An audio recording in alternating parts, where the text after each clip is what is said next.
Bismillahirrahmanirrahim. Assalamualaikum warahmatullahi wabarakatuh. Segala puji dan syukur marilah kita panjatkan kehadirat Allah Subhanahu wa Ta'ala yang Maha Pengasih lagi Maha Penyayang atas limpahan rahmat, hidayah dan karunia-Nya sehingga kita semua dapat hadir di sini dalam keadaan sehat dan walafiat. Tak lupa salawat serta salam kita senantiasa haturkan kepada junjungan kita Nabi Muhammad SAW. Yang saya hormati Bapak Dr. Luman Hakim, SEMM, dan Bapak Dr. Insinyur Yuli Zen MM, selaku tim remedial serta sebagai tim penguji yang telah memberikan arahan dan dukungannya selama proses penyusunan proposal disertasi. Yang saya hormati Bapak dan Ibu tim penguji, saya mengucapkan terima kasih atas waktu dan kesediaannya dalam menguji saya pada sidang proposal ini.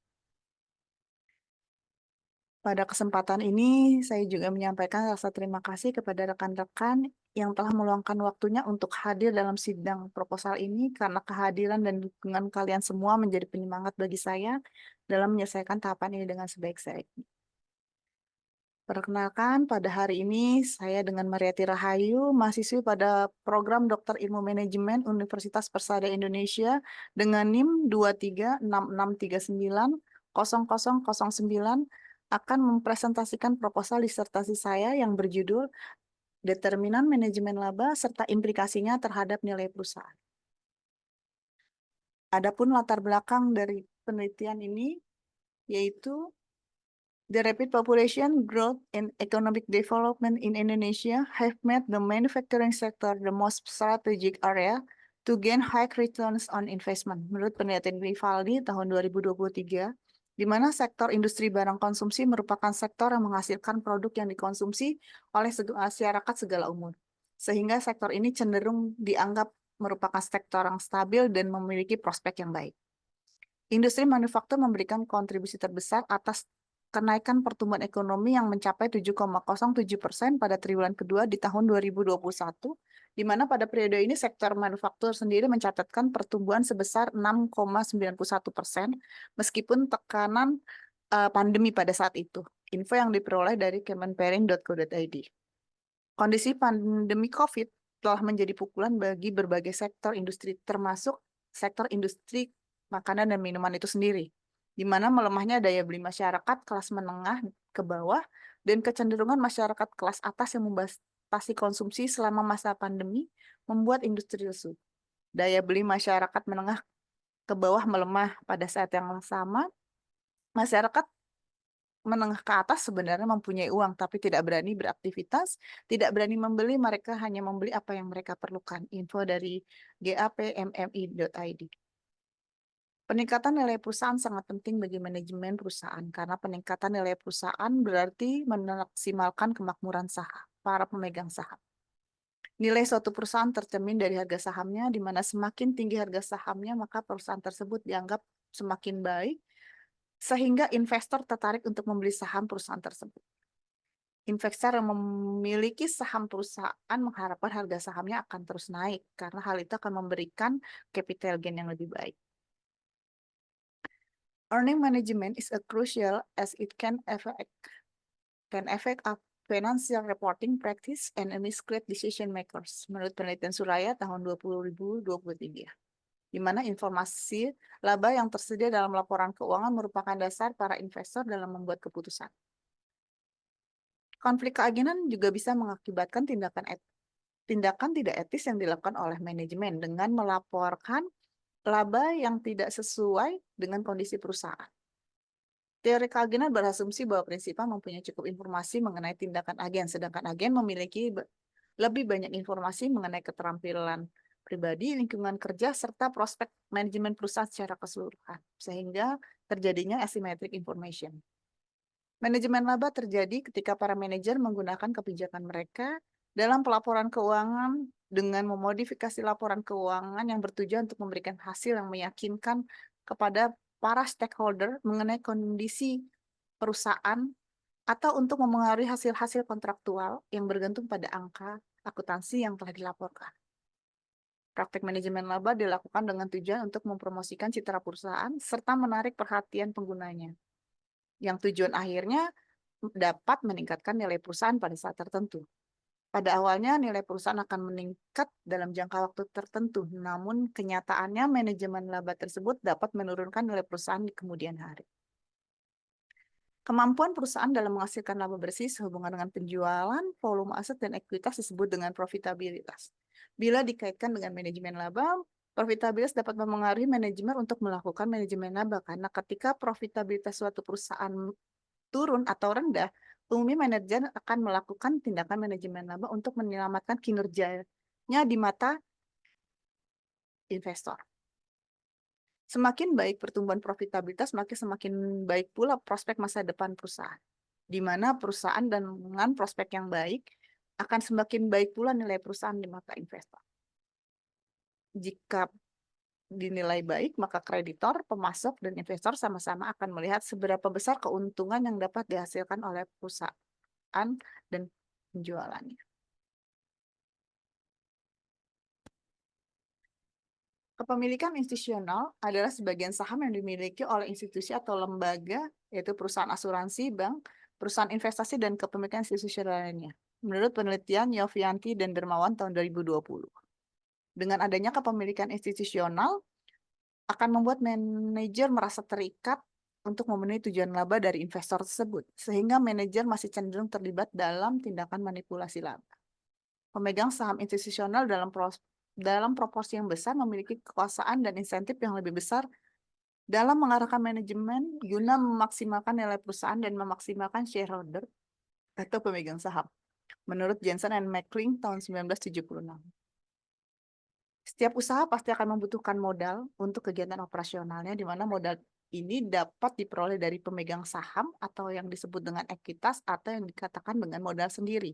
Selain itu, modal bisa diperoleh dari pinjaman yang disebut dengan modal asing, di mana keseimbangan antara modal sendiri dan modal asing atau modal eksternal disebut dengan struktur modal. Utang yang lebih tinggi akan memengaruhi jumlah laba bersih yang dibagikan kepada pemegang saham, termasuk nilai dividen itu sendiri, karena perusahaan akan lebih mengutamakan membayar utangnya. Hal tersebut dapat mendorong pihak manajemen untuk melakukan manajemen laba, karena perusahaan harus membiayai pemegang saham dengan laba yang diperoleh, sehingga perusahaan harus memaksimalkan pemakaian modal untuk mendapatkan laba yang sebesar-besar.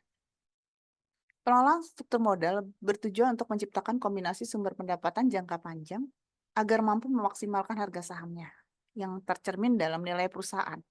Peningkatan nilai perusahaan dapat terjadi karena adanya peningkatan jumlah utang, di mana utang masih berada di bawah titik optimalnya yang digunakan oleh manajemen perusahaan untuk ekspansi usaha dari perusahaan, menurut penelitian Anggreni dan Indrawan.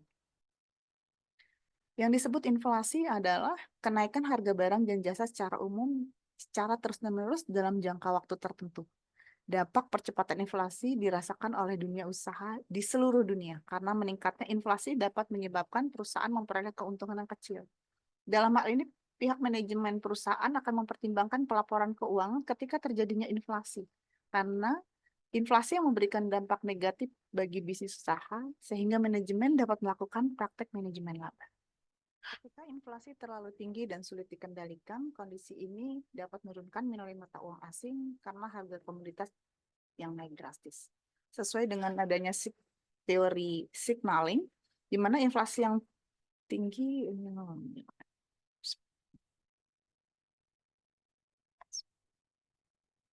ketika inflasi terlalu tinggi dan sulit dikendalikan, kondisi dapat menurunkan nilai mata uang asing karena harga komoditas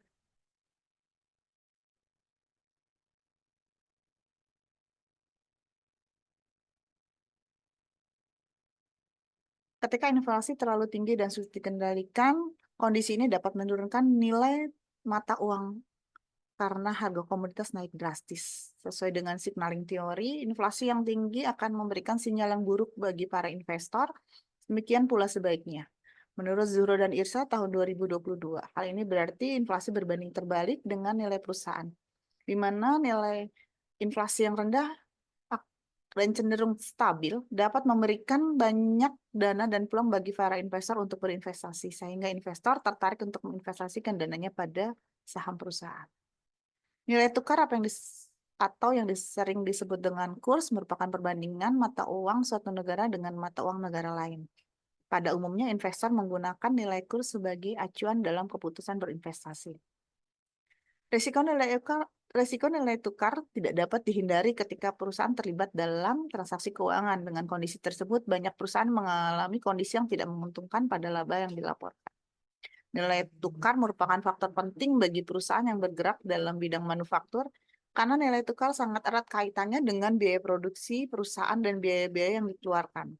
Jika rupiah terdepresiasi, maka biaya produksi termasuk bahan baku impor akan meningkat, sehingga akan menaikkan biaya-biaya yang selanjutnya akan menurunkan keuntungan perusahaan. Dengan menurunnya nilai keuntungan perusahaan tersebut akan membuat para investor mempertimbangkan kembali apakah akan berinvestasi, sehingga akan membuat para manajer melakukan manajemen laba agar profit atau keuntungan yang diperoleh perusahaan tersebut kelihatan baik atau stabil. Bagi pelaku usaha retail yang bergantung pada pemasok impor, akan ada tantangan dalam menentukan harga jualnya. Jika harga jual suatu barang dinilai mahal, maka secara teoritis dampaknya akan menurunkan daya beli masyarakat itu sendiri. Dan jika daya beli masyarakat melemah, maka akan berpengaruh kepada menurunnya laba perusahaan. Ketika laba suatu perusahaan menurun, maka harga saham perusahaan tersebut juga menurun, sehingga akan berakibat kepada menurunnya nilai perusahaan.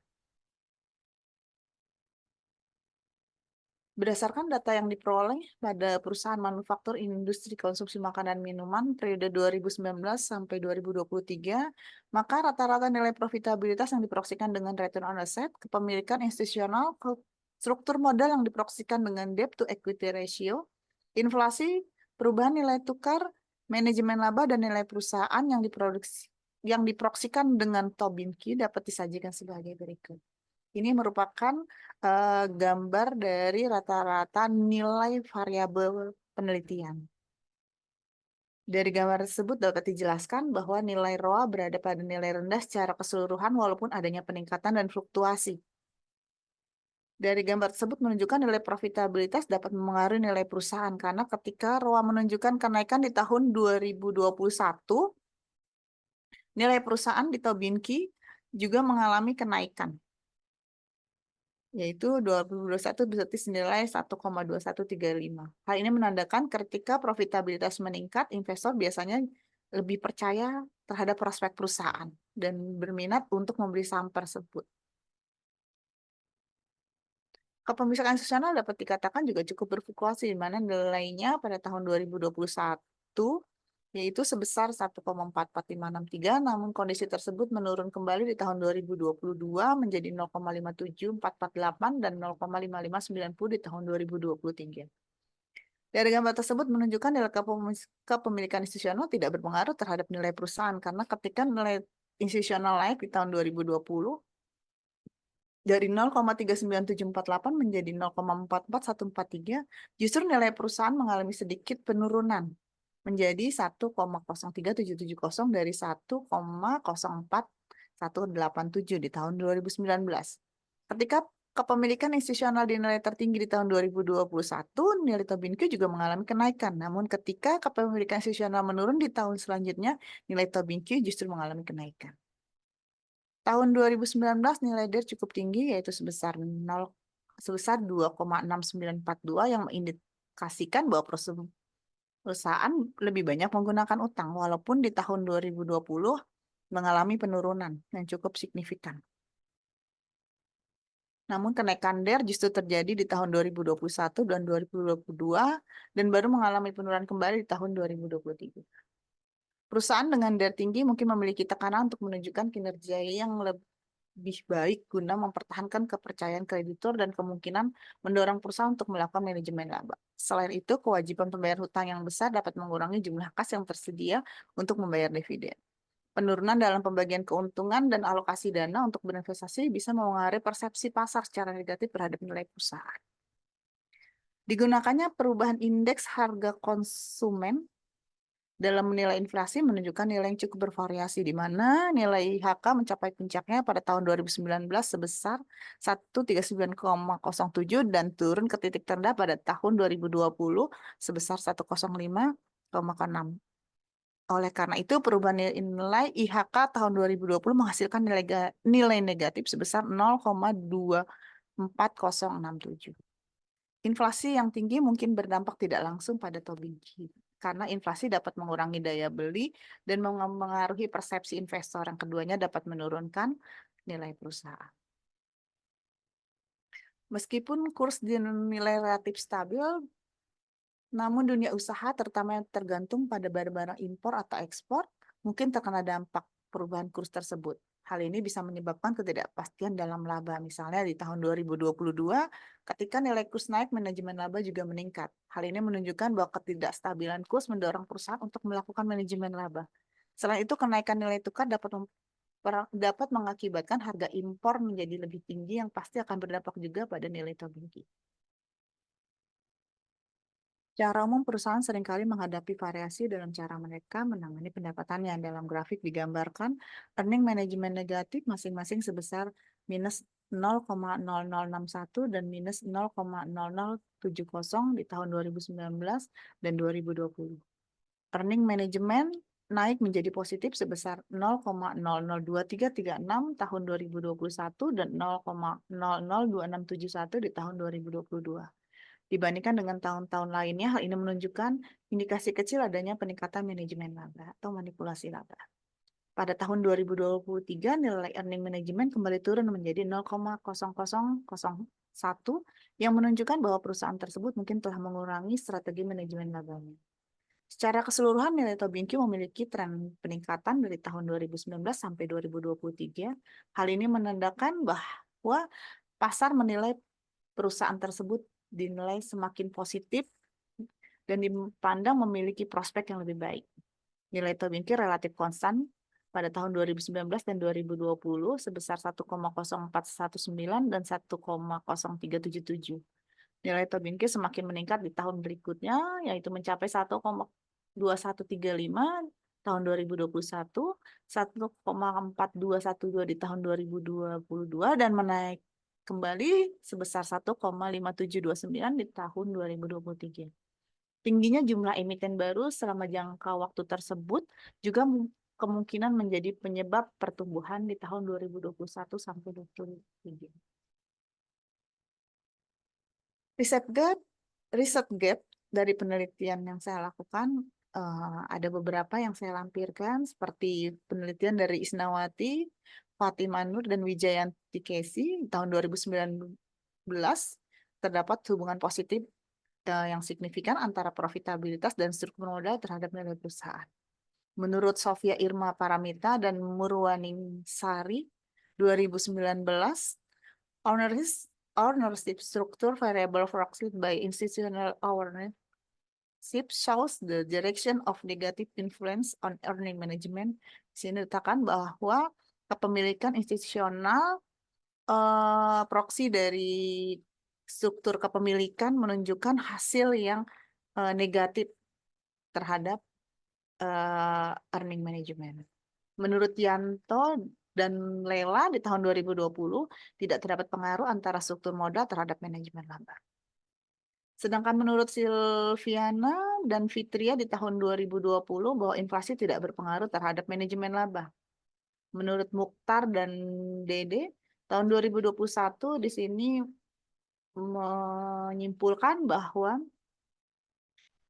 exchange rate had a significant negative effect on the firm value. Menurut Sinatras dan Suhartono tahun 2021 menyatakan bahwa manajemen laba berpengaruh negatif terhadap nilai perusahaan. Menurut Hidayat dan Khotimah tahun 2022 menyatakan bahwa profitabilitas tidak berpengaruh terhadap nilai perusahaan. Menurut Silviani tahun 2022 menyatakan bahwa inflasi tidak mempengaruhi nilai perusahaan. Menurut Suraya di tahun 2023 bahwa kepemilikan institusional tidak berpengaruh terhadap manajemen laba. Menurut Priyanto dan Aryati di tahun 2023 menyatakan bahwa earning management has a positive and significant effect on firm value.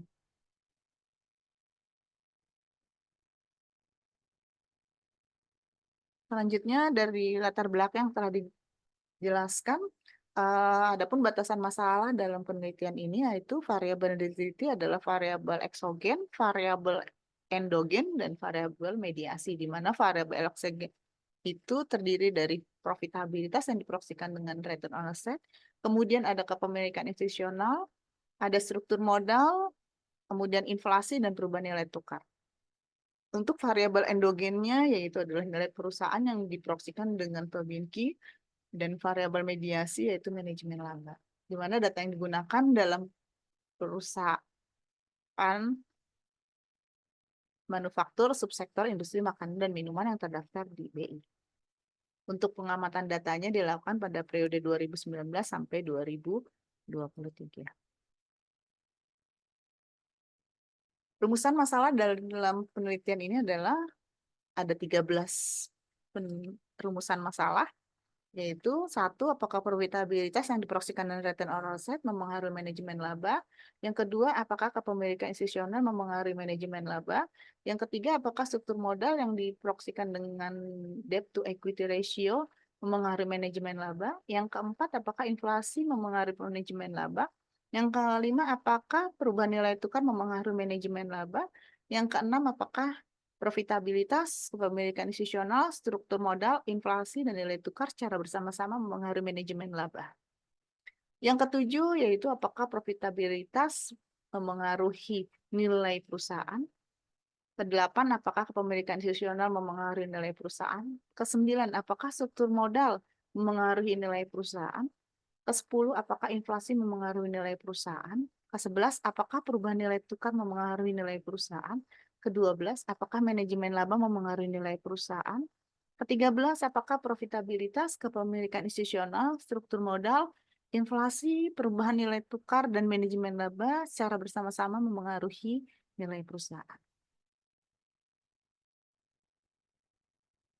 Tujuan penelitian ada 13 juga, yaitu satu, untuk menganalisis dan membuktikan apakah profitabilitas yang diproyeksikan dengan return on asset memengaruhi manajemen laba. Kedua, untuk menganalisis dan membuktikan apakah kepemilikan institusional memengaruhi manajemen laba. Ketiga, untuk menganalisis dan membuktikan apakah struktur modal yang diproyeksikan dengan debt to equity ratio memengaruhi manajemen laba. Keempat, untuk menganalisis dan membuktikan apakah inflasi memengaruhi manajemen laba. Yang kelima, untuk menganalisis dan membuktikan apakah perubahan nilai tukar memengaruhi manajemen laba.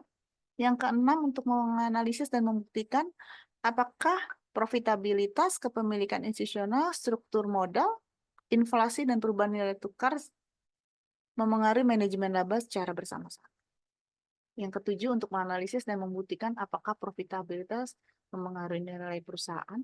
Yang kedelapan, untuk menganalisis dan membuktikan apakah kepemilikan institusional memengaruhi nilai perusahaan. Kesembilan, untuk menganalisis dan membuktikan apakah struktur modal memengaruhi nilai perusahaan. Kesepuluh, untuk menganalisis dan membuktikan apakah inflasi memengaruhi nilai perusahaan. Kesebelas, untuk menganalisis dan membuktikan apakah perubahan nilai tukar memengaruhi nilai perusahaan. Kedua belas, untuk menganalisis dan membuktikan apakah manajemen laba memengaruhi nilai perusahaan. Yang terakhir, untuk menganalisis dan membuktikan apakah profitabilitas, kepemilikan institusional, struktur modal, inflasi, perubahan nilai tukar, dan manajemen laba secara bersama-sama mengaruhi nilai perusahaan. Teori selanjutnya ada agensi teori, yaitu berasumsi bahwa prinsipal tidak mempunyai cukup informasi mengenai tindakan yang dilakukan oleh agen. Hal ini disebabkan karena prinsipal sebagai pemilik dan agen sebagai pengelola terpisah satu sama lain. Ketidakseimbangan informasi yang dimiliki oleh prinsipal dan agen menimbulkan satu kondisi yang disebut dengan asimetri informasi. Menurut Scott, ada dua macam asimetri informasi, yaitu adverse selection dan moral hazard. Dari asimetri informasi yang terjadi dapat memicu adanya agensi cost yang dikenalkan oleh Jensen and McLean, yaitu terdiri dari biaya monitoring, biaya pengikatan, dan biaya kerugian residual. Selanjutnya ada signaling theory yang dikemukakan oleh Brigham Houston 2009 bahwa tindakan manajemen perusahaan memberikan informasi kepada investor tentang bagaimana manajemen melihat kemampuan perusahaan yang dikelolanya. Hal ini dilakukan agar investor dan manajemen mempunyai informasi yang sama mengenai prospek perusahaan.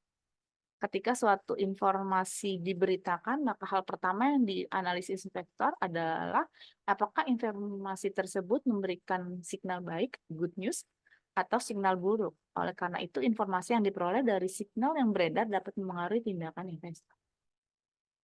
Selanjutnya ada trade-off theory yang diperkenalkan oleh Modigliani and Miller tahun 1963. Dalam teori ini dijelaskan hubungan antara struktur modal dan nilai perusahaan. Trade-off theory mempertimbangkan sejumlah faktor termasuk pajak, biaya keagenan, dan kesulitan keuangan dalam menentukan struktur modal yang optimal. Selanjutnya ada laporan keuangan, di mana menurut Tian, menuliskan bahwa laporan keuangan adalah produk akhir dari serangkaian proses pencatatan dan pengikhtisaran data transaksi bisnis. Menurut Rudianto di tahun 2019 bahwa laporan keuangan menggambarkan dampak keuangan dari transaksi dan peristiwa yang diklasifikasikan menurut karakteristik ekonomi menjadi beberapa kelompok utama. Dalam memenuhi tujuannya, laporan keuangan juga menunjukkan apa yang telah dilakukan oleh pihak manajemen sebagai bentuk pertanggungjawabannya atas sumber daya yang dipercayakan kepadanya untuk dikelola. Adapun unsur-unsur yang membentuk kerangka teori laporan keuangan terdiri dari aset, kemudian liabilitas, ekuitas, modal saham, saldo laba, pendapatan, beban operasi, laba komprehensif. Selanjutnya ada teori positive accounting yang dikenalkan pertama kali oleh Watts G. Momren tahun 1978, di mana ada 3 hipotesis utama dalam teori akuntansi positif menurut Sulistianto 2018, yaitu ada bonus plan hipotesis, debt equity hipotesis, dan political cost hipotesis. Selanjutnya ada teori mengenai nilai perusahaan atau firm value yang menunjukkan nilai kekayaan bersih dari pemilik perusahaan, di mana nilai perusahaan dapat dibagi menjadi nilai buku perusahaan, nilai pasar perusahaan, dan nilai intrinsik perusahaan menurut Sugeng 2017. Nilai perusahaan juga sering diinterpretasikan sebagai nilai per lembar saham menurut Ross 2012 dan Gilman 2006. Namun lebih jauh lagi, beberapa pakar menyebutkan bahwa nilai perusahaan tidak hanya diinterpretasikan sebagai nilai per lembar saham, sebagai mana yang dikatakan oleh Modigliani dan Miller tahun 1963 bahwa nilai perusahaan adalah total nilai pasar dari utang dan saham perusahaan tersebut. Pengukuran nilai perusahaan dapat dilakukan dengan berbagai cara, yaitu yang pertama menggunakan price to book value, yang kedua price earning ratio, yang ketiga dengan menggunakan Tobin-King. Perilaku nilai perusahaan dikaitkan dengan variabel yang diteliti, di mana profitabilitas atau ROA yang tinggi dan konsisten biasanya ditafsirkan oleh investor sebagai tanda masa depan perusahaan yang menjanjikan dalam jangka panjang. Ketika permintaan atas saham perusahaan meningkat, maka nilai pasar dan rasio Tobin-Q juga meningkat. Investor institusional mempunyai kepentingan dalam memastikan manajemen menjalankan bisnis secara efisien dan sesuai dengan kepentingan pemegang saham. Praktik manajemen yang tidak efektif atau merugikan dapat dikurangi dengan pengawasan yang ketat dari investor institusional yang akan meningkatkan nilai perusahaan. Nilai perusahaan yang diukur dengan Tobin-Q cenderung naik ketika menggunakan jumlah utang yang seimbang karena adanya keuntungan pajak dari pembayaran bunga. Harga energi, bahan mentah, dan biaya operasional lainnya kerap meningkat karena adanya inflasi. Bisnis dengan kekuatan negosiasi pasaran kecil mungkin tidak dapat menaikkan harga produk untuk menutupi kenaikan biaya, yang akan memengaruhi pendapatan dan mungkin menurunkan nilai perusahaan. Bisnis yang berfokus pada ekspor akan mendapatkan keuntungan ketika mata uang domestik terdepresiasi terhadap mata uang asing, karena hal ini membuat mereka lebih kompetitif di pasar global. Saham perusahaan akan menjadi lebih menguntungkan dan menarik bagi pasar jika keuntungan yang diperoleh dalam mata uang asing diterjemahkan kembali ke dalam mata uang asli yang lebih lemah.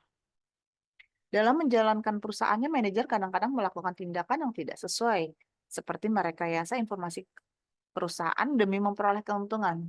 Menurut Rahmawati dan Putih tahun 2020, investor mungkin memiliki opini yang lebih baik terhadap suatu perusahaan dan merasa lebih baik dan menarik untuk berinvestasi pada perusahaan tersebut jika perusahaan tersebut menunjukkan kinerja keuangan yang stabil atau terus tumbuh.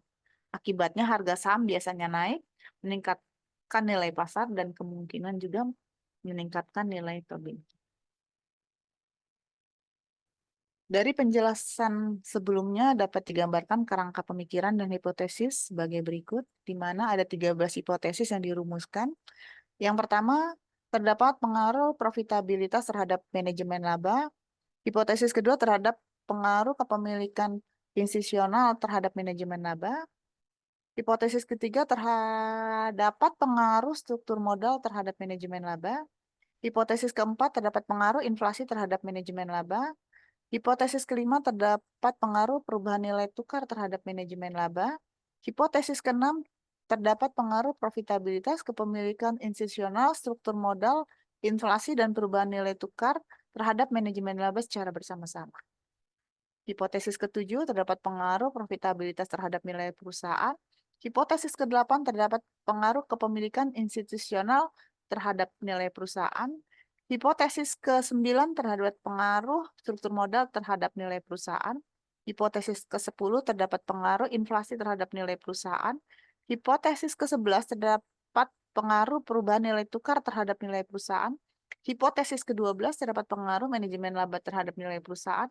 Dan hipotesis terakhir terdapat pengaruh profitabilitas kepemilikan institusional, struktur modal, inflasi, perubahan nilai tukar, dan manajemen laba terhadap nilai perusahaan secara bersama-sama. Metode penelitian digunakan yaitu digunakannya data sekunder, kemudian menggunakan pendekatan kuantitatif, digunakannya regresi linier berganda, dan penelitian asosiatif kausal.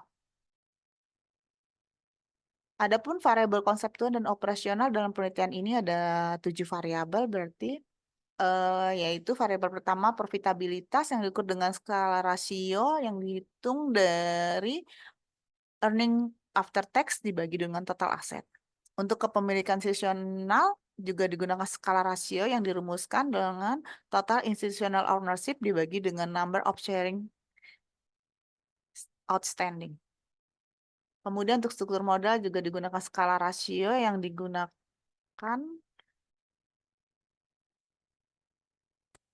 variabel konseptual dan operasional digunakan dalam penelitian ini ada 7. Yang pertama profitabilitas yang dirumuskan dengan earning after tax dan total aset. Variabel konseptual dan operasional yang digunakan dalam penelitian ini ada 7, yaitu satu profitabilitas digunakannya skala rasio di mana return on asset dihitung dari earning after tax dibagi dengan total aset. Kemudian untuk kepemilikan institusional sama menggunakan skala rasio dihitung dari total institutional ownership dibagi dengan number of shares outstanding. Variabel ketiga struktur modal dihitung dengan skala rasio yang dihitung dengan membagi total hutang dengan total ekuitas. Keempat ada inflasi, yaitu dihitung dari perubahan nilai tukar tahun pertama dikurangi dengan selanjutnya ada inflasi yang dihitung dari perubahan indeks harga konsumen tahun berjalan dikurangi dengan indeks harga konsumen tahun sebelumnya dibagi dengan indeks harga konsumen tahun sebelumnya. Kelima, ada perubahan nilai tukar yang dihitung dari nilai kurs tahun berjalan dikurangi dengan nilai kurs tahun sebelumnya dibagi dengan nilai kurs tahun sebelumnya. Digunakannya rasio juga. Kemudian manajemen laba digunakannya rumus discretionary accrual yang dijelaskan dalam rumus.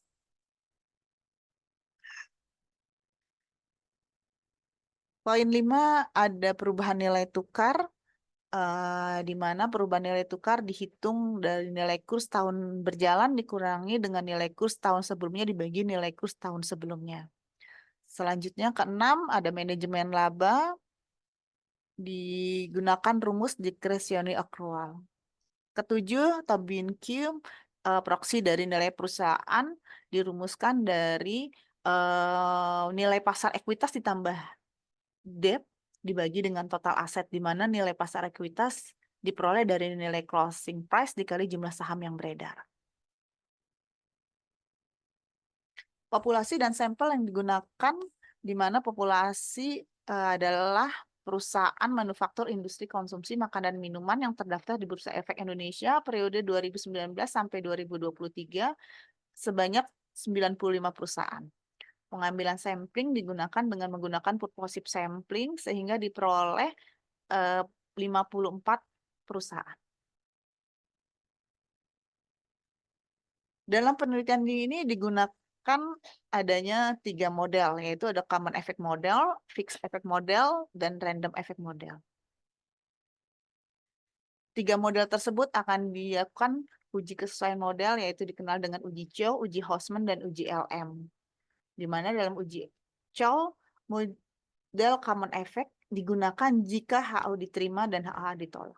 Kemudian model fixed effect model digunakan jika HA diterima dan HO ditolak. Dalam uji Hosman, di mana model random effect digunakan jika HO diterima dan HA ditolak. Model fixed effect digunakan jika HA diterima dan HO ditolak. Selanjutnya ada uji LM, di mana common effect model digunakan jika HO diterima dan HA ditolak. Random effect model digunakan jika HA diterima dan HO ditolak. Selanjutnya ada uji asumsi klasik, yaitu ada 4 uji, ada uji normalitas, uji multikoliniaritas, uji autokorelasi, dan uji heteroskedastisitas. Uji normalitas digunakan untuk menguji apakah nilai residu yang terstandarisasi dari model regresi berdistribusi normal atau tidak. Dalam penelitian ini digunakan uji Jar-Kubera, GB test. Dalam uji multikoliniaritas untuk menguji ada tidaknya korelasi yang tinggi atau sempurna antar variabel dari model regresi yang dibentuk menurut Ghazali 2021. Tingkat kolinearitas yang masih dapat ditolerir adalah 0,9, maka interkorelasi itu dapat dilihat dari nilai korelasinya. Untuk uji autokorelasi untuk menentukan ada tidaknya penyimpangan terhadap observasi yang satu dengan observasi model regresi lainnya. Deteksi autokorelasi pada data panel dapat dilakukan dengan uji Durbin-Watson. Uji heteroskedasitas untuk mendeteksi ada tidaknya ketimpangan varians antara residu observasi yang satu dengan observasi lainnya dalam suatu model regresi. Deteksi heteroskedastisitas dapat dilakukan dengan menggunakan analisis grafik pada scatter plot dan uji Glasser. Model persamaan regresi data panel, di mana regresi data panel dikenal dengan longitudinal data, polite data, event history analysis, atau covert analysis, yaitu suatu data yang diperoleh dari penggabungan time series dan cross-section. Ada 2 model regresi data panel yang dipromosikan dalam penelitian ini. Persamaan struktural pertama, yaitu determinan manajemen laba, di mana earning management sama dengan konstanta ditambah koefisien regresi ROA, ditambah koefisien regresi kepemilikan institusional, ditambah koefisien regresi DER, ditambah koefisien regresi inflasi, ditambah koefisien regresi kurs, ditambah standar error. Untuk persamaan struktural kedua, yaitu implikasi terhadap nilai perusahaan Tobin Q, di mana nilai Tobin Q sama dengan nilai konstanta ditambah koefisien regresi ROA, ditambah koefisien regresi kepemilikan institusional, ditambah koefisien regresi DER, ditambah koefisien regresi inflasi, ditambah koefisien regresi kurs, ditambah koefisien regresi earning management, ditambah standar error. Uji hipotesis yang dilakukan yaitu ada uji parsial satu. Menurut Ghazali 2021, uji parsial dilakukan untuk mengetahui pengaruh masing-masing variabel independen terhadap variabel dependen. Selanjutnya ada uji simultan, ada uji P, uji F digunakan untuk menguji signifikansi pengaruh secara bersama-sama keseluruhan variabel bebas terhadap variabel terikat. Ada uji koefisien determinasi R-square, di mana koefisien determinasi pada intinya mengukur seberapa jauh kemampuan sebuah model menerangkan variasi variabel dependen. Untuk regresi dengan 2 variabel bebas atau lebih digunakan adjusted R-square sebagai koefisien determinasi. Adjusted R-square adalah R-square yang telah disesuaikan. Nilai ini selalu lebih kecil dari R-square. Bahkan dapat turun jika kita memasukkan satu variabel yang tidak perlu ke dalam model.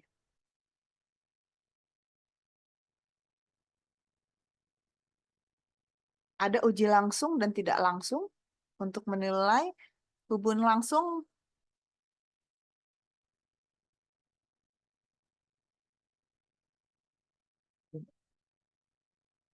uji hipotesis yang dilakukan dalam penelitian ini ada uji parsial, ada uji simultan, ada koefisien determinasi, pasti beli. Uji hipotesis yang dilakukan dalam penelitian ini ada uji parsial, ada uji simultan, ada uji koefisien determinasi, uji langsung dan tidak langsung, dan uji Sobel.